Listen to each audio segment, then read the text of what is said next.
Hello बच्चों, welcome to physics familiar show. No drama, no time waste, only physics tech. तो बच्चों, आज का हमारा टॉपिक है force on a charged conductor. बच्चों, हमारे पास में कोई कंडक्टर होगा, उसको चार्ज गिवन रहेगा तो उस पर फोर्स कितना लगेगा, जो इलेक्ट्रोस्टैटिक फोर्स है उसको हम कंसिडर करने वाले हैं, उस पर डिस्कस करने वाले हैं। ठीक है।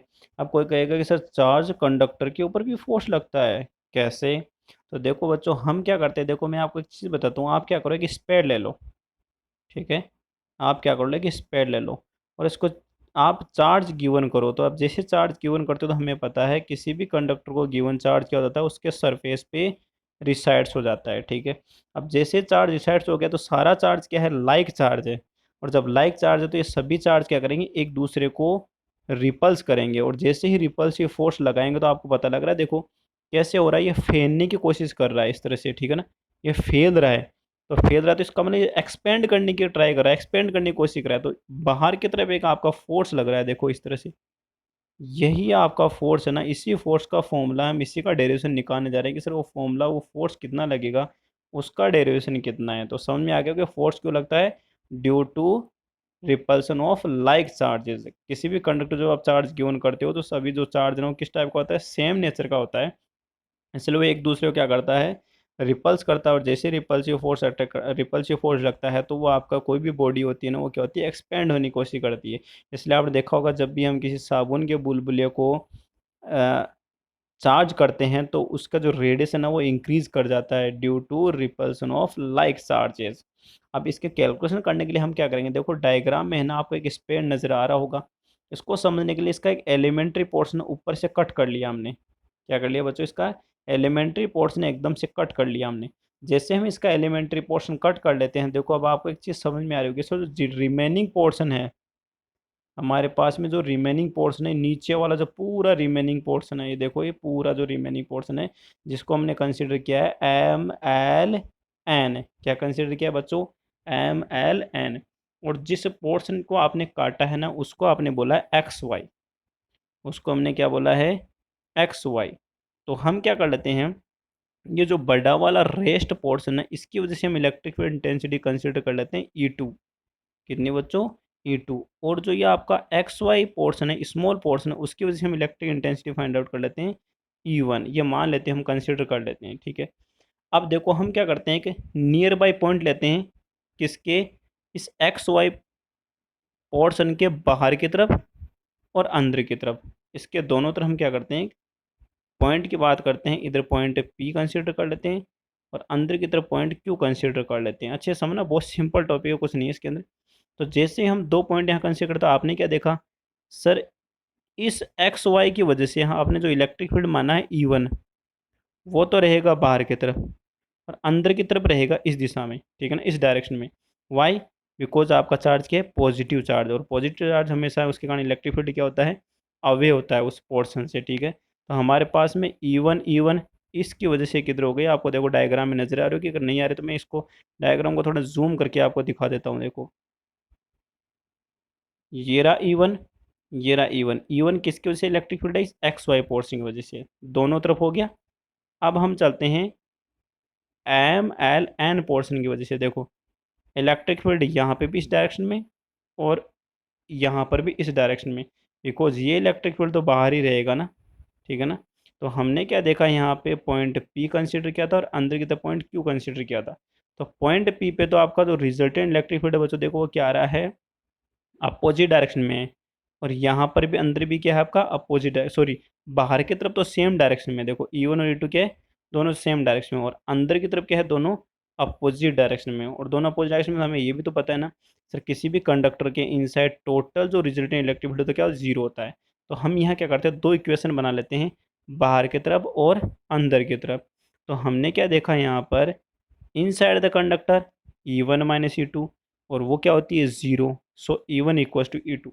ये तो पता लगे कि सर हमारे पास में E1 और E2 क्या है, इक्वल है। ठीक है ना। आउटसाइड द कंडक्टर हमने क्या देखा यहाँ पे, E1 + E2। और मैंने आपको प्रीवियस लेक्चर के अंदर क्या बताया था, कोई भी कंडक्टर होता है उसके सरफेस के नियर बाई, बिल्कुल नियर बाई, इलेक्ट्रिक फील्ड कितना होता है, सिग्मा अपॉन एप्सिलॉन होता है। कितना होता है, सिग्मा अपॉन एप्सिलॉन। और अभी थोड़ी देर पहले हमने क्या देखा था, E1 और E2 इक्वल है। इट मीन्स E1 और E2 के दोनों की इक्वल वैल्यू कितनी आ गई, सिग्मा अपॉन 2 एप्सिलॉन नॉट। यहाँ पे भी आप E1 पुट कर लो, यहाँ पे भी आप E1 पुट कर लो। इज इक्वल टू कितना हो गया, सिग्मा अपॉन एप्सिलॉन नॉट। तो ये कितना हो गया, 2E1 is equal to sigma upon epsilon naught. तो E1 और E2 की वैल्यू क्या हो गई, इक्वल आके हमारे पास में कितने आ गए, सिग्मा अपॉन 2 एप्सिलॉन नॉट। चलो आपको E1 और E2 की वैल्यू पता लग गई कि सिग्मा अपॉन 2 एप्सिलॉन नॉट है। ठीक है डियर।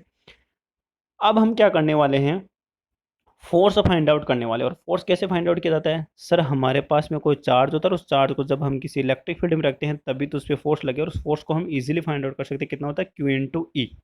तो मैं क्या करता हूँ, इस एक्स वाई के ऊपर जो चार्ज है ना उसको मैं कितना कंसिडर कर लेता हूँ बच्चों, DQ। ठीक है ना। इसको किस इलेक्ट्रिक फील्ड में रख रखा है, रिमेनिंग जो आपका पोर्शन है MLN, उसके कारण इलेक्ट्रिक फील्ड कितना है, E2।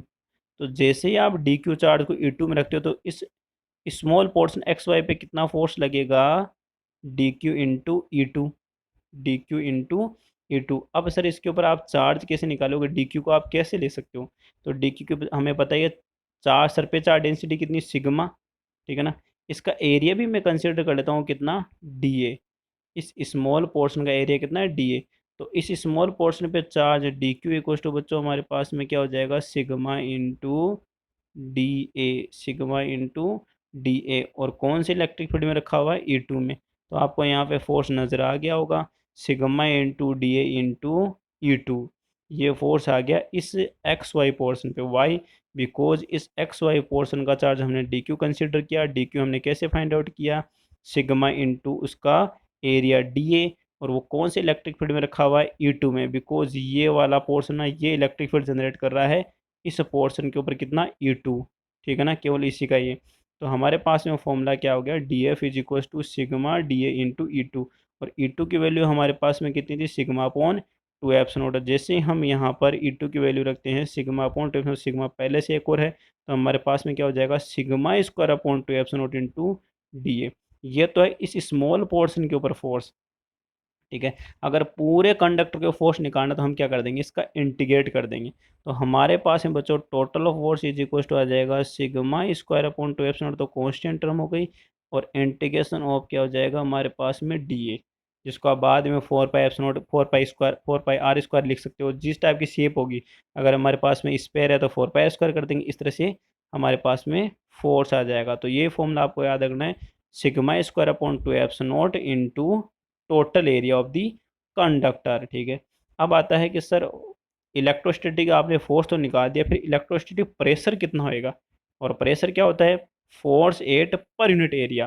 तो हमने यहाँ पे क्या देखा, ये DF है, ये DA है। इस फोर्स के अंदर एरिया से डिवाइड कर दो तो हमें क्या मिल जाएगा, प्रेशर। तो प्रेशर हमारे पास में कितना आ गया, sigma square divided by 2 epsilon, sigma square divided by 2 epsilon. तो आपको इलेक्ट्रोस्टैटिक प्रेशर भी याद रखना है, सिग्मा स्क्वायर अपॉन 2 एप्सिलॉन। अगर इसको आप टोटल एरिया से मल्टीप्लाई कर देते हो तो इलेक्ट्रोस्टैटिक फोर्स मिल जाएगा हमें। ठीक है। अब एक चीज़ ध्यान रखनी है बच्चों हमें, यहाँ पे सिग्मा चाहे आपका पॉजिटिव हो चाहे नेगेटिव हो, आपका कंडक्टर चाहे पॉजिटिव चार्ज हो या नेगेटिव चार्ज हो, सिग्मा स्क्वायर है, इट मीन्स ये तो हमेशा पॉजिटिव रहेगा। और जो आपकी परमिटिविटी ऑफ वैक्यूम या एयर है वो तो हमेशा पॉजिटिव होती है। इट मीन्स आपका प्रेशर या फोर्स वो ऑलवेज क्या है, पॉजिटिव है। It means always outward direction में, ऑलवेज बाहर की तरफ है। इसका मतलब आपकी बॉडी ऑलवेज क्या होगी, एक्सपेंड करेगी। ये चीज़ आपको नोट डाउन करनी है। तो आपको यहाँ पता लग रहा होगा नीचे क्या लिखा हुआ है, ए सोप बबल और rubber balloon expands on given charge to it. जब भी हम किसी रबर बैलून को या सोप बबल को चार्ज गिवन करते हैं तो उसकी साइज क्या होती है बच्चों, इंक्रीज होती है। वो आपका क्या होता है, एक्सपेंड होता है वो। ठीक है ना, फैलता है। तो ये चीज़ ध्यान रखनी, चाहे आप उसको पॉजिटिव चार्ज गिवन करो चाहे आप नेगेटिव चार्ज गिवन करो, वो हमेशा क्या होएगा, आपका एक्सपेंड होगा। ठीक है।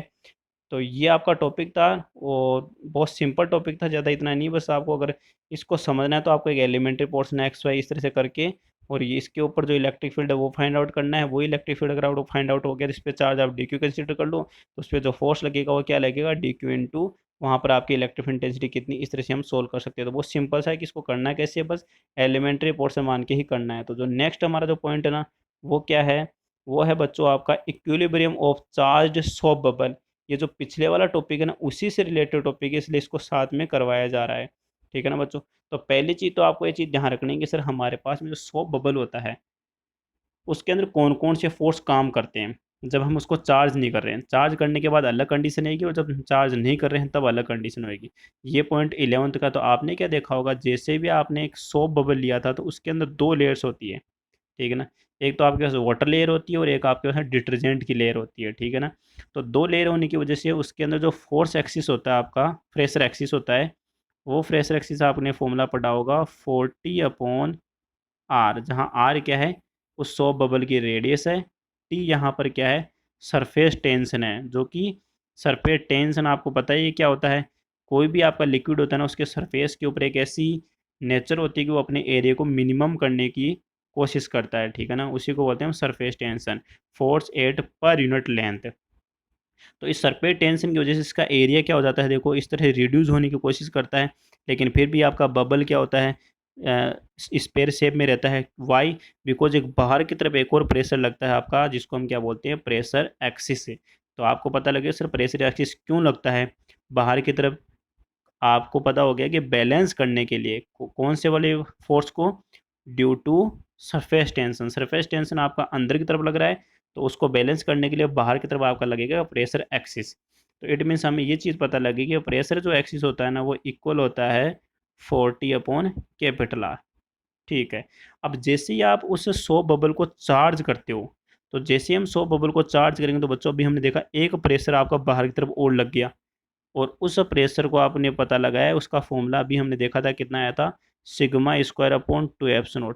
इसका मतलब हमारे पास जो चार्ज 100 बबल उस पर तीन प्रेशर काम कर रहे हैं बच्चों। एक तो ड्यू टू इलेक्ट्रोस्टैटिक प्रेशर, ठीक है, एक हो गया आपका प्रेशर एक्सिस, और एक हो गया हमारे पास में pressure due to surface tension. तो तीन तो के तीनों की डायरेक्शन आपको पता होनी चाहिए कैसे। एक चीज़ आपको ये ध्यान रखना, एनवायरनमेंट की वजह से भी प्रेशर लगता है। तो वो आपका देखो बाहर की तरफ है ना इस तरफ पी आउट, और अंदर की तरफ है ना पी इन। अंदर वाला जो प्रेशर है ना वो इसको बाहर की तरफ एक्सपेंड करने की कोशिश करता है, और जो बाहर का एनवायरनमेंट है ना उसको आपका कॉन्ट्रैक्ट करने की कोशिश करता है।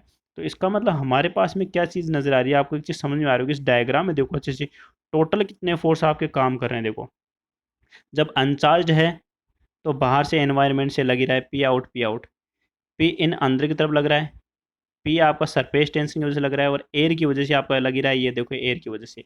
जैसे ही हमने चार्ज कर दिया तो एक फोर्स आपका, एक प्रेशर अलग से लग रहा है, देखो पी इलेक्ट्रोस्टैटिक, एक प्रेशर अलग से लग रहा है पी इलेक्ट्रोस्टैटिक। अब आपको क्या करना है, इक्विलिब्रियम कंडीशन बनानी है, और वो इक्विलिब्रियम कंडीशन हमारे पास में क्या आ रही है बच्चों, देखो P in is equal to आ जाएगा P out plus 40/R minus σ²/2ε0।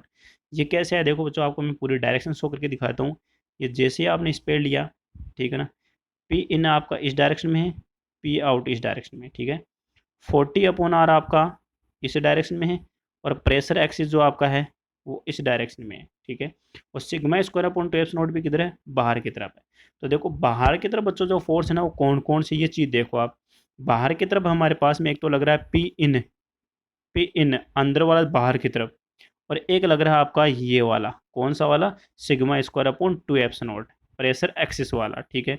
और अंदर की तरफ कौन कौन से लग रहे हैं आपके, देखो अंदर की तरफ एक तो लग रहा है बच्चों हमारा पी आउट, जो कि बाहर से अंदर की तरफ, और एक हमारे पास में क्या लग रहा है 40/R, जो कि उसको कांटेक्ट करने की कोशिश कर रहा है 40/R। तो इसका मतलब अगर हम बैलेंस की बात करें तो बाहर की तरफ हमारे पास में कौन कौन से लग रहे हैं, एक तो लग रहा है पी इन प्लस, एक लग रहा है हमारे पास में σ²/2ε0। ठीक है बच्चों, ये तो है हमारे बाहर की तरफ। अंदर की तरफ कौन कौन से हैं, एक तो हो गया हमारे पास में 40/R प्लस, और एक कौन सा हो गया हमारे पास में पी आउट। अब जैसे हम इसको पूरा एक लिखते हैं अच्छी तरह सोल्व करके, तो P in is equal to आ रहा है P out plus 40/R minus σ²/2ε0। ठीक है। अब आपने क्या देखा कि sir P in minus P out का अगर हम डिफरेंस लेते हैं तो हमारे पास में क्या, तो उसी को बोलते हैं प्रेशर एक्सिस से। अंदर की आपका अंदर और बाहर के कंपेयर, अगर प्रेशर में हम कंपेयर करें तो अंदर ज़्यादा होता है, और वो प्रेशर क्या होता है आपका पी एक्सिस कहलाता है। प्रेशर एक्सिस होता है, आप जानते हो अच्छी तरह से, अंदर की तरफ बाहर की तुलना में ज़्यादा प्रेशर होता है, जिसको हम क्या बोलते हैं प्रेशर एक्सिस। तो जैसे आपने P in minus P out लिखा तो उसको हमने क्या नेम दे दिया, प्रेशर एक्सिस, और वो किसके इक्वल आ गया, 40 upon capital R minus sigma square upon 2 epsilon not. चलो बच्चों यहाँ तक तो समझ में आ गया। अब आपने क्या देखा, सर ये दोनों टर्म क्या इक्वल हो सकती है क्या, जैसे इक्वल हो जाएगा तो प्रेशर एक्स जीरो हो सकता है, बिल्कुल। वो कब डिपेंड करेगा, जब sigma square upon 2 epsilon naught की वैल्यू धीरे धीरे इंक्रीज होए। मतलब आपका जो इलेक्ट्रोस्टैटिक प्रेशर प्रेशर लग रहा है बाहर की तरफ, वो धीरे धीरे इंक्रीज होता होता होता किसके इक्वल हो जाए, 40 अपॉन आर के। और वो किस पे डिपेंड कर रहा है, सरफेस चार्ज डेंसिटी पे। जैसे जैसे हम चार्ज देंगे, मतलब उसके एरिया के ऊपर सरफेस चार्ज डेंसिटी इंक्रीज करेंगे, तो हमारे पास sigma square upon 2 epsilon naught की वैल्यू इंक्रीज होते होते होते एक टर्म ऐसे आ जाएगी, एक टाइम ऐसा आ जाएगा कि वो किसके इक्वल हो जाएगा, 40 अपॉन आर के इक्वल हो जाएगा। और जैसे इक्वल हो जाएगा तो कोई प्रेशर एक्सिस नहीं होगा, और हमारा जो बबल्स 100 बबल है वो इक्विलिब्रियम कंडीशन में रहेगा। अगर आपने थोड़ा सा और अधिक चार्ज दे दिया तो बबल आपका क्या हो जाएगा, फट जाएगा। तो वही इक्विलिब्रियम कंडीशन हमें याद रखनी है। Pressure excess equal to zero होते ही क्या हो गया हमारे पास में, 40 upon R is equal to क्या हो गया बच्चों, sigma square upon 2 epsilon naught. अब इस इक्वेशन का यूज़ करके आप जो चाहो फाइंड आउट कर सकते हो। सिग्मा फाइंड आउट कर सकते हो, 100 बबल की रेडियस फाइंड आउट कर सकते हो, सरफेस टेंशन फाइंड आउट कर सकते हो, तो 100 बबल पे चार्ज कितना है वो भी फाइंड आउट कर सकते हो। सिग्मा से हम चार्ज निकाल सकते हैं easily. Sigma is equal to क्या होता है, total charge divided by total area. इस तरह करके हम सभी वैल्यूज़ को फाइंड आउट कर सकते हैं। रेडियस फाइंड आउट कर सकते हैं, सरफेस टेंशन फाइंड आउट कर सकते हैं, चार्ज फाइंड आउट कर सकते हैं, electric field intensity find out कर सकते हैं। आप चाहो तो इलेक्ट्रिक पोटेंशियल जो अभी हमने पढ़ा नहीं है उसको हम आगे करेंगे। Everything we can find out through this relation, 40 upon r is equals to sigma square upon 2 epsilon। This is called the equilibrium condition of charged soap bubble। ठीक है बच्चों, तो ये टॉपिक काफ़ी अच्छा था, सिंपल था। ये आपका पूरा का पूरा रिलेवेंट है 11th क्लास से। अगर आपने 11th क्लास में अच्छे से सोप बबल वाला टॉपिक पढ़ा है, जहाँ पे प्रेशर एक्सिस वगैरह क्या होता है, तो ये टॉपिक उससे रिलेटेड है, सिंपल टॉपिक है। आज के लिए इतना ही काफ़ी। Thanks for watching.